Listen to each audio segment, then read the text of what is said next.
அனைவருக்கும் வணக்கம். நான் வழக்கறிஞர் விஜயன்.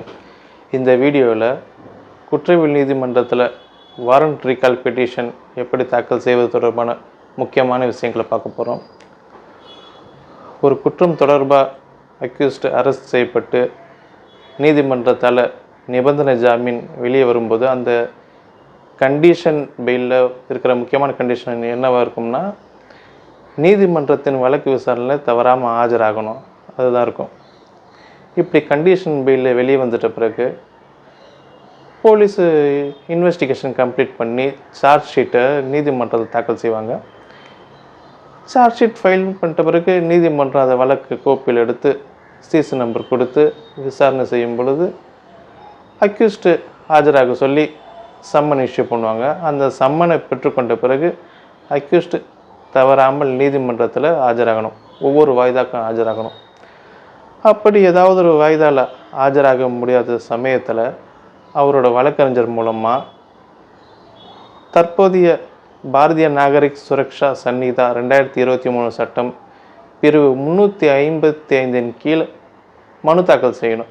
அன்றைய நாள் வர முடியாத காரணத்தை குறிப்பிட்டு மனு தாக்கல் செய்தால் அன்றைய நாட்களுக்கு மட்டும் விலக்கு கொடுக்கப்படும். இந்த வழக்கு விசாரணையின் போது அக்யூஸ்டும் ஆஜராகலை, அவர் சார்பாக அட்வொகேட்டும் ஆஜராகி மனு தாக்கல் செய்யலைன்னா நீதிமன்றம் வாரண்ட் இஷ்யூ பண்ணிடலாம். அந்த வாரண்ட்டு பெயிலபிள் வாரண்ட்டாகவும் இருக்கலாம், நான் பெயிலபிள் வாரண்ட்டாகவும் இருக்கலாம். பெயிலபிள் வாரண்ட்டுன்றது அந்த வாரண்ட்டை போலீஸ் சம்மந்தப்பட்ட நபரோட வீட்டுக்கோ இல்லை காவல் நிலையத்துக்கோ வர வச்சு அவர்கிட்ட அந்த வாரண்ட்டை கொடுத்து இரு நபர்கள் கையெழுத்து பெற்றுக்கொண்டு ஷூரிட்டியாக பெற்றுக்கொண்டு குறிப்பிட்ட நாட்களில் நீதிமன்றத்துக்கு வரணும்னு சொல்லி அறிவுறுத்தி அந்த வாரண்ட்டை கையில் கொடுத்துருவாங்க. இது பெயிலபிள் வாரண்ட்டு. நான் பெயிலபிள் வாரண்ட்டுன்றது போலீஸ் அரெஸ்ட் பண்ணி நீதிமன்றத்தில் கொண்டு வந்து நிப்பாட்டணும். இப்படி நீதிமன்றத்தில் நடைபெறும் வழக்கில் ஆஜராகாதனால வாரண்ட்டு போட்டுட்டாங்கன்னா அந்த வழக்கின் தன்மையை பொறுத்து, அதாவது ஒரு வழக்கு ஒரு சிறு வழக்காக இருந்ததுன்னா அந்த போலீஸ் அந்த வாரண்ட்டை எக்ஸிக்யூட் பண்ணுறதுக்கு தீவிரம் காட்டாமல் இருக்கலாம். அது போன்ற சமயத்தில் இந்த வாரண்ட்டை ரீகால் பண்ணுறதுக்கு அடுத்த வாய்தா வரைக்கும் காத்திருந்து அடுத்த வாய்தாலையும் ரீகால் பெட்டிஷன் தாக்கல் பண்ணலாம்.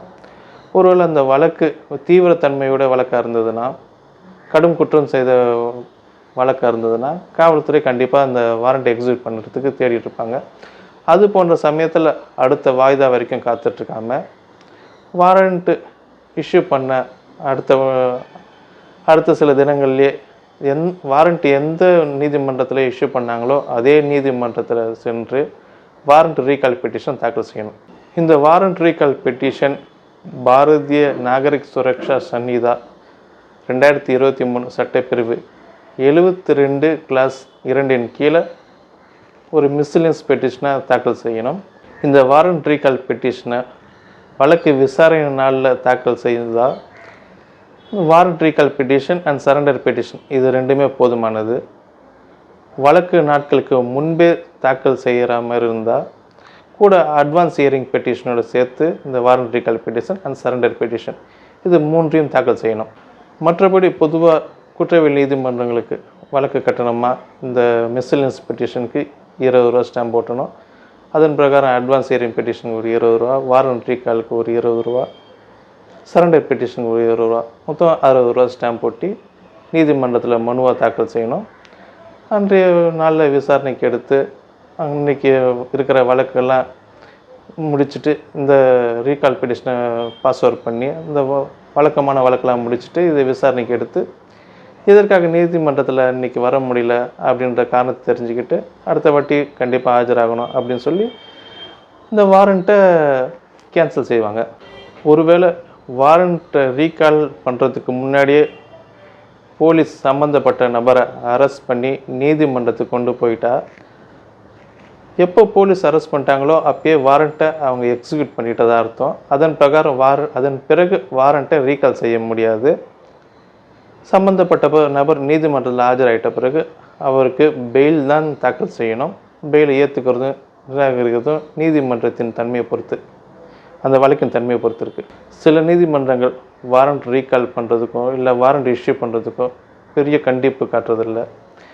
இந்த சிறு வழக்குகள், மேஜிஸ்ட்ரேட் கோர்ட்டில் நடக்கிற வழக்குகள், இது போன்ற வழக்குகளுக்கு ஓரிரு முறை ஆஜராகலனாலும் நீதிமன்றம் வாய்ப்பு கொடுத்து அட்வொகேட்டுக்கிட்ட சொல்லி அடுத்த வாய்தாக்கு கண்டிப்பாக ஆஜராகணும்னு சொல்லி குறிப்பிடுவாங்க.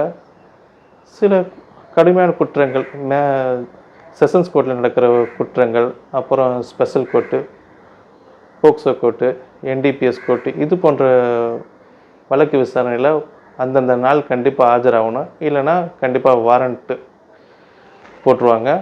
வாரண்ட்டு ரீகால் பண்ணும் பொழுதும் சிக்கலாக இருக்கும். ஏற்கனவே கொடுத்த ஷூரிட்டியை கேன்சல் பண்ணிட்டு இந்த வாரண்ட் ரீகால் பண்ணிவிட்டு மறுபடியும் ஷூரிட்டியும் கொடுங்க அப்படின்னு சொல்கிறதுக்கு வாய்ப்பு இருக்குது. அதனால் நீதிமன்றத்தின் வழக்கு விசாரணை ஒவ்வொரு முறையும் தவறாமல் ஆஜராகி வாரண்ட் நீதிமன்றம் இஷ்யூ செய்ய முடியாத அளவுக்கு பார்த்துக்கணும். அதுதான் சிறந்தது. இந்த வீடியோ தொடர்பாக ஏதாவது சந்தேகங்கள் இருந்தால் கமெண்ட்ஸில் போடுங்க. இந்த வீடியோ உங்களுக்கு உபயோகமாக இருந்ததுன்னா சப்ஸ்கிரைப் பண்ணுங்கள், லைக் அண்ட் ஷேர் பண்ணுங்கள். நன்றி.